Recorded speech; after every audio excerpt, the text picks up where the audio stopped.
Hey guys, I'm Doug. And I read guess read the label. I'm just a nobody. No, Pat, read the label. Come on. If I wanted to know who Doug was, I'd get the latest issue of Guitar World magazine, of which Doug gets written up in. They didn't mention Is that the one with the Edge from U2 on the cover? On the cover, that's right.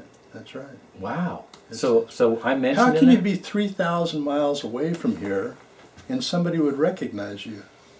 I looked like this that day. Oh well. And so. Congratulations. Thank you. So the this latest is the issue of Doug and Guitar Mark World. show. Yeah. Just Doug and me.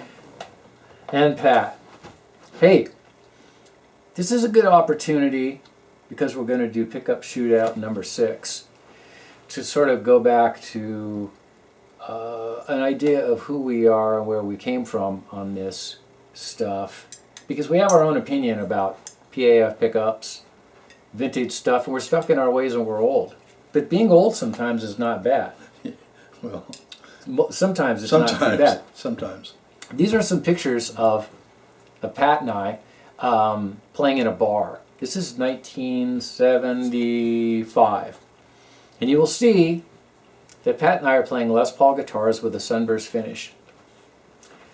At the time when that picture was taken, those guitars were not called bursts. Those guitars, when we referred to them everywhere in the world, with all dealers everywhere, were called what? A Les Paul Sunburst. They were Sunburst Les Pauls.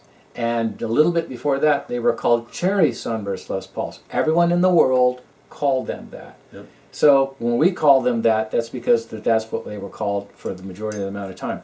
The pictures that you see are us playing in a bar with Sunburst Les Pauls. Both of us have one. And we also want to talk about the opportunities that we had going and seeing these guitar shows back in the old days. Here's some pictures of a guitar show that we went to. First of all, here's a picture of the two of us. See if you can recognize who is who in this picture. These guitar shows, this one is in LA. Can you remember what year it was? No. Okay, 70s sometime. Latter part, maybe. Yeah.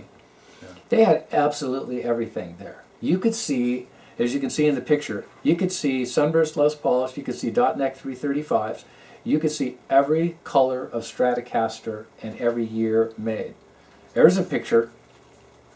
This is 2 original Flying V's and 2 Explorers at the same time. And you could actually, if you could talk to the people who owned them, you could play those guitars. Oh, you yeah. could check them out. It was unbelievable. More Sunburst Les Pauls, vintage arch tops, Stratocasters, another picture of Stratocasters and everything. It was just incredible. You went to the LA guitar show. Yep. In February? Yep. Yeah. How did it compare with this? No, not even close. You know, there are several vintage guitars. The LA show has more vintage guitars than the majority of the shows that you go to up and down the West Coast. But, you know, God, the prices are so high. I don't remember being charged to go to a guitar show back in the 70s. No, and there was 80s, no charge for that.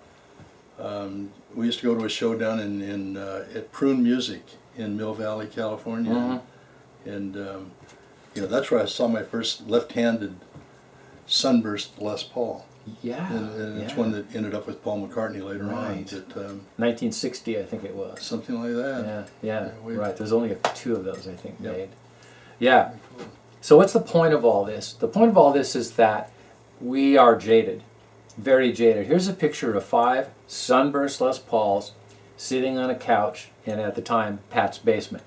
They were owned by Pat and I and a friend of ours, John. 5 of them sitting there. We weren't big-time collectors. We were players, and we had a band, and John was in a band. And things have changed a little bit. If you look at that picture, you'll notice the one on the far right. That's Jayne. And here it sits right here.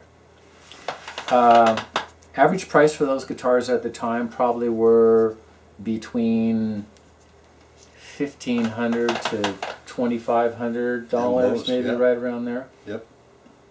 Let's talk about Jayne for a second, which is one of the reasons why we're here. Early 1960 Sunburst Les Paul, or known as a burst now because people just don't have the time to say sun before they say burst. Or standard. If an original one is in original condition, the pickups have, the covers have never been off, the pots have never been messed with, there's no hardware or anything on it that has been changed out, it has no cracks or anything on it, and it has the original finish. Right now, what do you think that a guitar like this at ballpark might be worth? 400. Things have changed, 1,000. people. 400,000. So things have changed. Yes, gosh. The reason that these guitars are worth so much money, we think, is because of the players that were playing them in the old days, because we were there. And those players we're going to start with, obviously, Clapton and the Blues Breakers. Yes, one of the reasons why, if not the main reason why, these guitars are worth so much money is because of the early players who were playing them. Richie Havens. You have got to stop. You have got. I'm going to edit this out. I'm going to edit out what you say. Okay. Richie Havens. Eric Clapton, yes. Jimmy Page, yes. Billy Gibbons, early Billy Gibbons, yes. Because of those guys played the way they played. Here's a guy, no. Keith Richards, no, was not the reason they're worth so much. But playing the same guitar, Mick Taylor. Yes, Mick Taylor, great guitar player, great solos. Yes, Peter Green and Gary Moore, same guitar, different time. Yes, Duane Allman. Yes, Mike Bloomfield. Probably not McCartney, but I had to throw it in because it's just a great picture. We just talked about McCartney playing his Sunburst. He's got a couple of them. Yes. Paul Kossoff, absolutely, definitely. And later on, Slash, the latest guy, has tons of them, plays them out live. Bonamassa, of course, and on and on and on. These are the players that made these guitars worth so much money, and why we're even interested in the pickups that they have on them for us. Here's not the reason why they're worth so much money. Love and Spoonful, see what John Sebastian's playing? Nobody cared. Sometimes he played an auto harp pat. Sounded just like the Sunburst. Just like the Sunburst. No, this is the reason right here why these guitars are worth so much money moving forward. So our interest in PAF pickups is based on going way, way back in those days, having these instruments, playing them all the time, up all the way through now. So yeah, we have them now and we play them now. People are sending us pickups because they're ready to say, we want to compare our stuff to the original stuff in a great sounding amp. You know, our new good buddy, Don Butler, gave us a Marshall book on the Blues Breakers combo, which is around here somewhere. It's over yonder. In the book, the guy mentions, why is not the amplifier mentioned in the same breath as the Sunburst Les Paul that Eric Clapton was playing? Is it not part of the sound? We think it's part of the sound. Big part. Yeah, but those combos are really worth a lot of money, but they're probably not worth $400,000. No. Probably not. So that's the reason why we use the Vox AC10. It's the best sounding amp we can find that brings together the tones of those days with nothing else in between them. No pedals, no anything. We mic them the best we can to get the clearest sound. So today we're going to jump back in the pool with some more pickup guys who have braved the brave waters of the Doug and Pat show and are willing to go up against Jayne and Oscar. And that's admirable, Yeah. we think. Yeah. I think what we should do is let's just play Oscar a little bit. I mean, Oscar. No. Oscar's not here. Let's play his girlfriend. That's right. That's right. Jayne the blonde. Play a little bit of Jayne and talk about the things we hear, and then we're going to talk about the pickups. Let's get into it. All right. Let's talk about what we're looking for in a tone of a guitar that you would pay $400,000 for. Obviously, it's a collector's item, but let's say if you wanted to play it like Bonamassa does, or you could buy one for any amount of money that you could afford, what are you looking for in the sound? Because this is what the guys who make these pickups are going after is that sound. So you can buy pickups and you can put them into your R9 or put them in anything you have and come closer to this guitar. But the thing is what does this guitar sound like? Uh-oh, we're going to have to take a break and I'll edit that part out. Neck pickup. This is kind of the thing that we've been talking about a whole bunch over and over, which is that tone change that you get. It's like a violin. What do they call it? A diphthong? Diphthong. It's a ow. Don't the pickup guys call it a bloom? A bloom? A bloom. I like bloom. diphthong better. Yeah, me too. We'll continue to say that. This is neck pickup, which, you know, I'm not going to mix both pickups. I don't know. I might mix both pickups, but Yeah.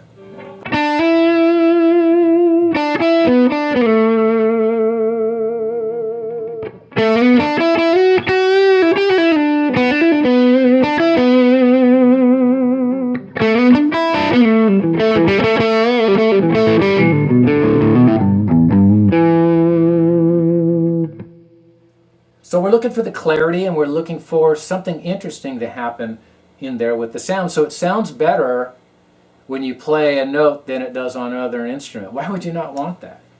And that's what these guitars do.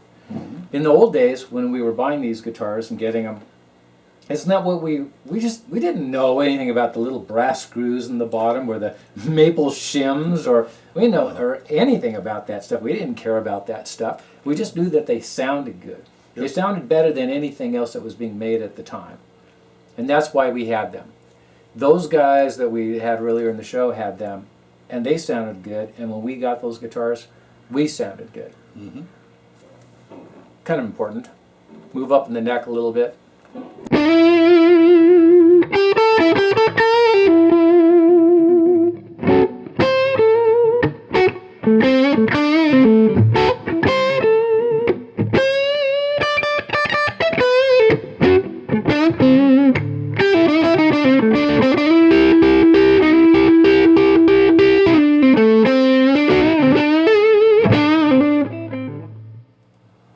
Problems? No, it's sounds like jazz to me. Good.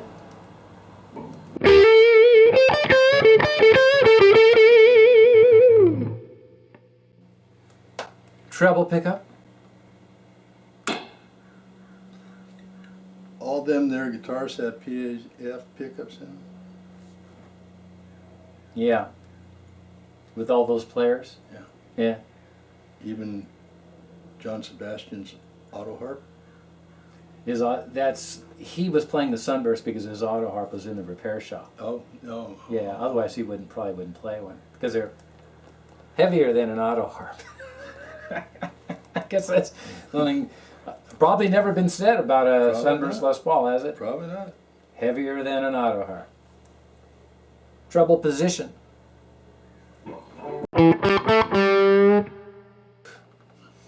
Just right out of it. It just has that sound.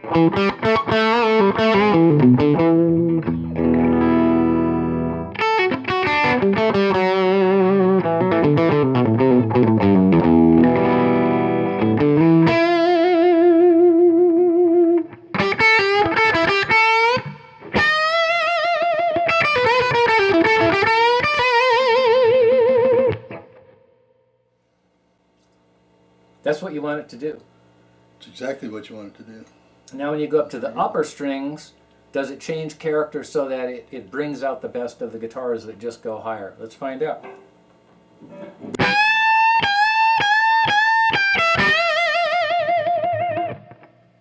Closer to the Blues Breakers Clapton sound, where it goes up to those upper notes and those harmonics take over.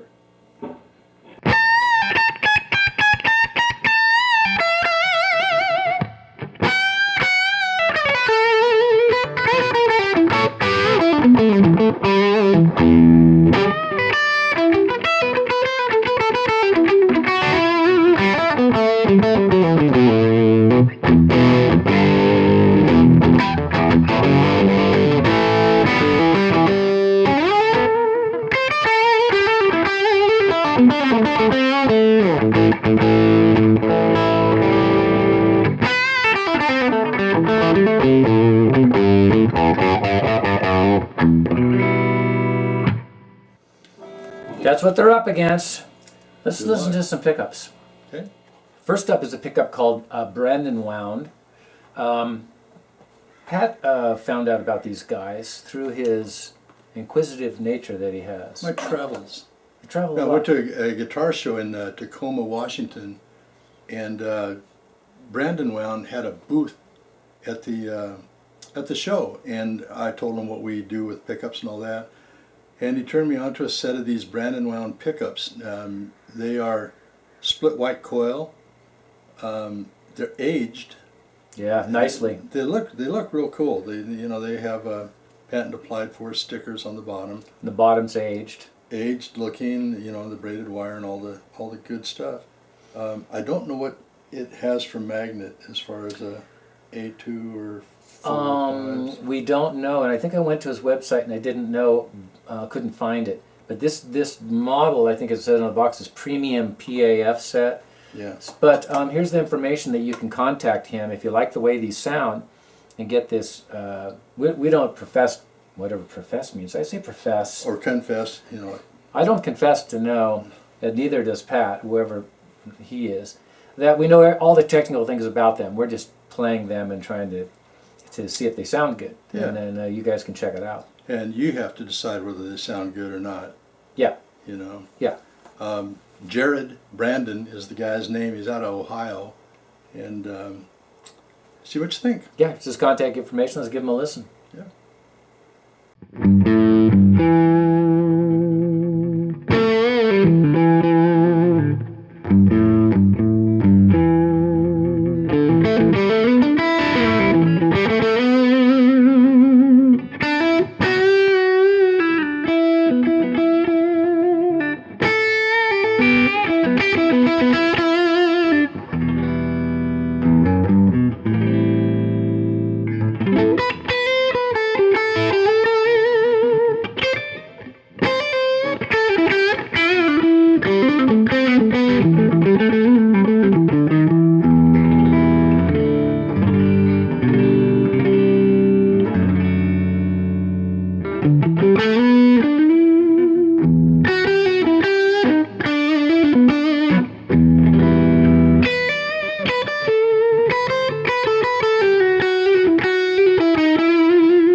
Next up is the Anamak Winery. Kind of an unusual name. I guess it's if you do it backwards, it's Camino.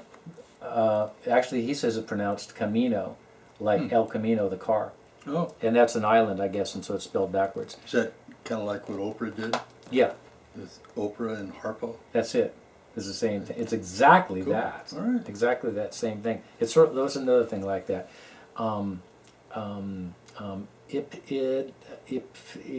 Forget about it. I was going to say pipe backwards, but I can't figure it out. Dad. Okay, Dad's good. Carrie sent us these pickups. Thing I noticed about them was that they have an amazing bloom to them. Playing live, just playing in the room, they, like when you vibrato a note, it goes nuts. And you can hear that, I hope, on the demo. They are, the magnet that he used in them, I asked him about that. He says that they really do a lot of research on their magnets, spend a lot of money doing it. And, you know, I'm beginning to think this magnet thing, here we are, we don't know, you know, but I'm beginning to think this magnet thing is a real big deal. All the pickup winders are probably going to I go. thought that all along. No, you didn't think anything. You don't know. Jason Lawler knows, but you don't know. No, I'm sorry. We were not going to go there. Did I tell you that he called and left a message? I'll play it for you later. So anyway, these guys come with these covers on them. You see some of the photos. And I will run some of his website and contact information underneath there. He's just getting his website up and running because he says he's really busy, backed up, you know, 2 or 3 months at a time, and I can believe it. These pickups sounded really good. They came with a little cap for the tone control that seems to have a resistor in there that maybe helps with high frequency roll off. I don't know. I didn't use it because the guitar needs to be the same for each set of pickups. Right. But anyway, so Automac Windery, let's hear what they sound like. Okay.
Next up, Cream Tones. The cream tone pickups. These were sent to us by Lonnie at cream tone. And these pickups are wound by John Benson. They are their deluxe set. They are a double white, double cream configuration. They're Good looking. They look really, really good. They, you know, very high quality. They use all the right components in them. You know, trying to keep as original PAF as possible. They sound great. I think the magnets were an A3. Yeah, yeah. And, Yeah, and the resistance on the coils, which is not the only thing we're dealing with, obviously, but this one has the highest resistance on the bridge pickup at 8.87 R reading, which is almost, you know, 1K higher than what we're used to doing. You can hear a little bit of compression happening in the amplifier that doesn't happen in some of the others, but it still retains that top end, doesn't it? Yeah, the top end. And I think it also has a really good sounding neck pickup. Yeah. Pretty cool. Sure. Pretty cool. Yeah, so thanks for sending us those. Let's give them a Thank you. listen. All right.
Next up, Nostalgia.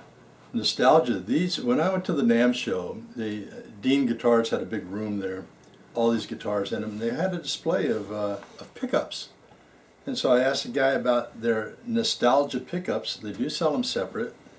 They're interesting because they're they didn't go to any great lengths to make them vintage looking, and I have no idea what's in there. It says it's got A2 magnets on them. The guy, George was his name, is in charge of them. He said they always pot their pickups, and he sent us this set here that are unpotted. And, which we prefer because the originals are unpotted. Right, and he was concerned about feedback, overtones and different things, and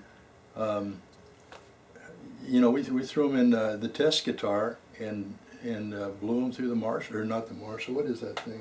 Vox. Through that there Vox thing. Are these PAF? PAFs. Anyway, see what you think. Yeah, it's pretty amazing because they, as you see in the pictures too, is that the winding that's around them is not authentic and all this stuff. A short leg, it seems to be made out of brass, maybe the bottom. Yeah. It's sort of like he just kind of just ignored a lot of the things that a lot of people ignore. But the only thing that really matters is what they sound like. That's right. To us, so yeah, let's hear what they sound like.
Well, that's our 4 sets of pickups for today compared to Jayne.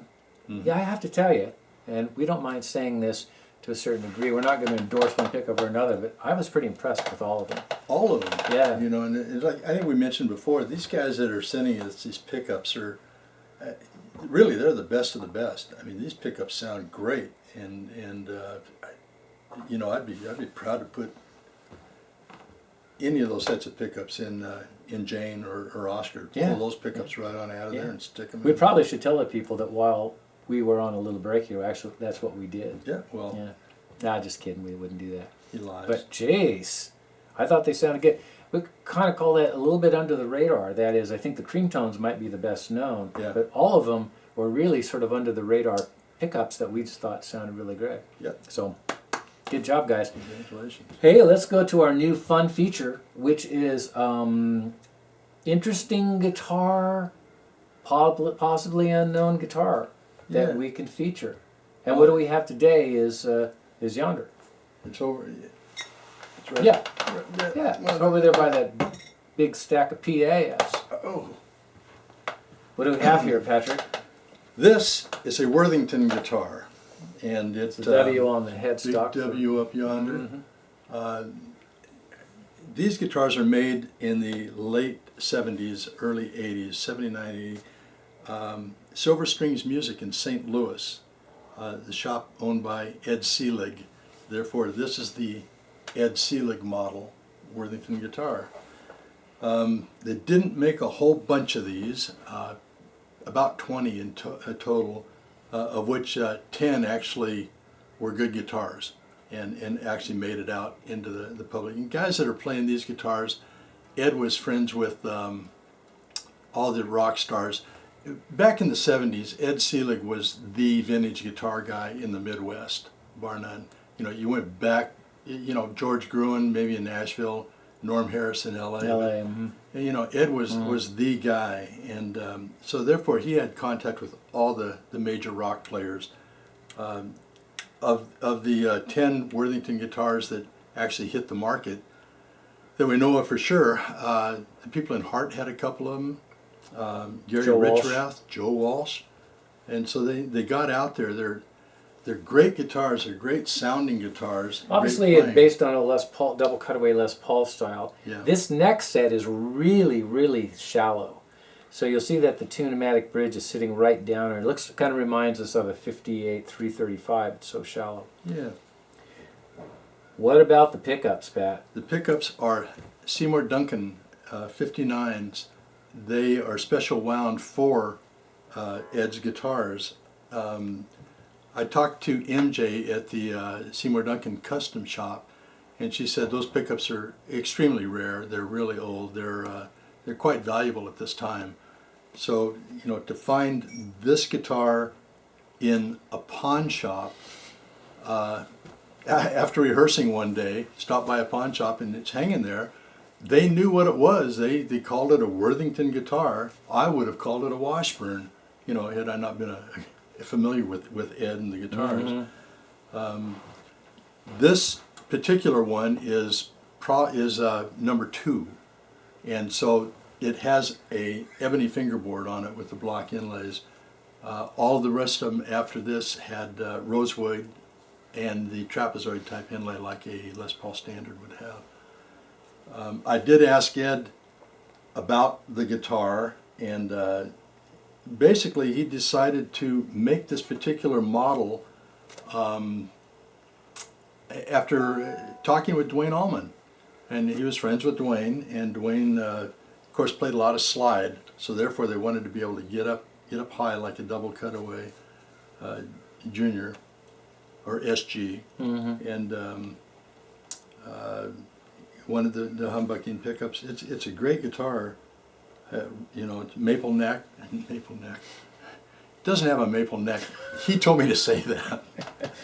It's got a nice piece of maple on the top. Yeah. And it's all mahogany. Very Les Paul. to Very a Les large Paul. degree. It's pretty heavy. Yeah. The guitar's pretty heavy. I don't know what it weighs. It's So interesting about the pickups. We're going to hear this guitar now as part of our series of unusual guitars that are sort of slipped through. Very rare, obviously, very low amount of instruments made. Yeah. If you can find one, pick it up. Pretty know, amazing that you you'll love found it. this in a pawn shop in Portland, Oregon. Portland, Oregon, of all. Pretty amazing. Yeah. Yeah. Shall we listen to it? Yeah. Okay.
So far, it sounds pretty good. Yeah, it does. Sounds very PA, a 59, early 59 Seymour Duncans.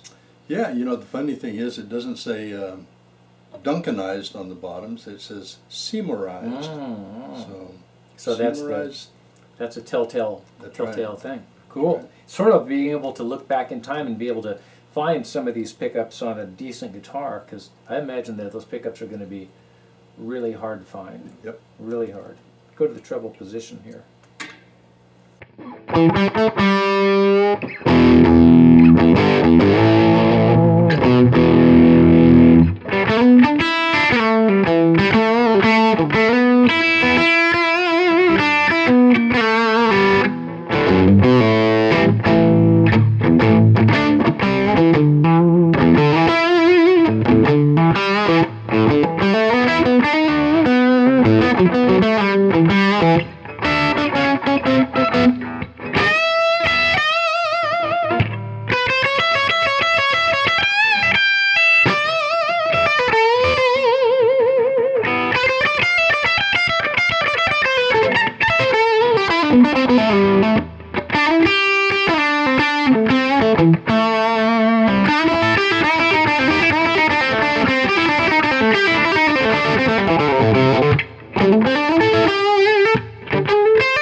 That would be very hard to play that high on a regular Les Paul. Yep. At least it is for me. So it does give you that nice accent. This neck's relatively large.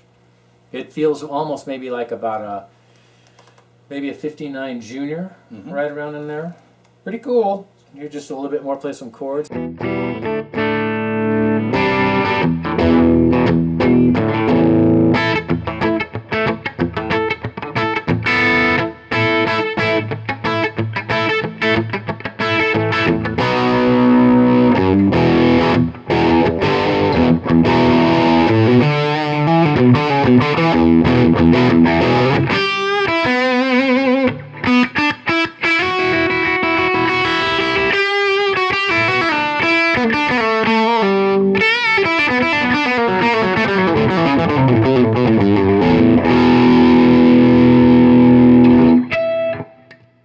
Cool. All right. Great. That's your Worthington guitar. Thanks. Yeah. Thanks, Ed. First in a series, yeah. Yep. Yeah. Yep. Well, that's going to be our show for today. We want to remind everybody that you can go to our website, and we have our new feature called the blog, where we just think up stuff and we write it down. It's hard to believe, huh? Hey, I see you posted a little something I did. on there. Yeah, I did. very insightful, and it was great. Yep. Yeah, and there's 2 links to those cat videos were really great too. Can't get enough of those. Yeah, and also want to thank Sheila B. For the comments that she wrote. Your comments are welcome, everybody's. Hers were particularly nice. So something going to happen here? No. No? Are you You know thinking what I about? mean. You talking about? You know what I'm talking about. All right. All right. Okay. Thanks, Sheila. Okay. We want to thank the usual guys, which are Cascade microphones for the fathead that we use in Those the recording really process. make the difference, don't they? It adds a little bit of really that make thump the that we hear in the room. We use 2 microphones when we record, so through Pro Tools. Yeah. 5-star for the strings. Joff, Jeremy, and Jeet. Righto. Those are the guys. Yeah. And also John at Throwback for the wiring harness that we usually use in the Heritage. Thanks for that. Did you ever hear from his security guy? I did not. Then we're in good shape. Yeah, we're okay. We're okay on that. You might also want to check out the Throwback strings. John sent us a bunch of those. We sort of like the ones that stay a little brighter, but he's got kind of an interesting thing of they have the round core, hex core, so they can go back in time and pick up some of that vintage stuff. So if you have like a Telly or a Strat or a guitar that's really bright, thick, and mellow out quickly. So you might go to his website and check out the series of strings that they have. So pretty cool. So that's what we have for today. That's it. I'm Doug. And I'm Pat. Hey, we'll see you next time. Thanks.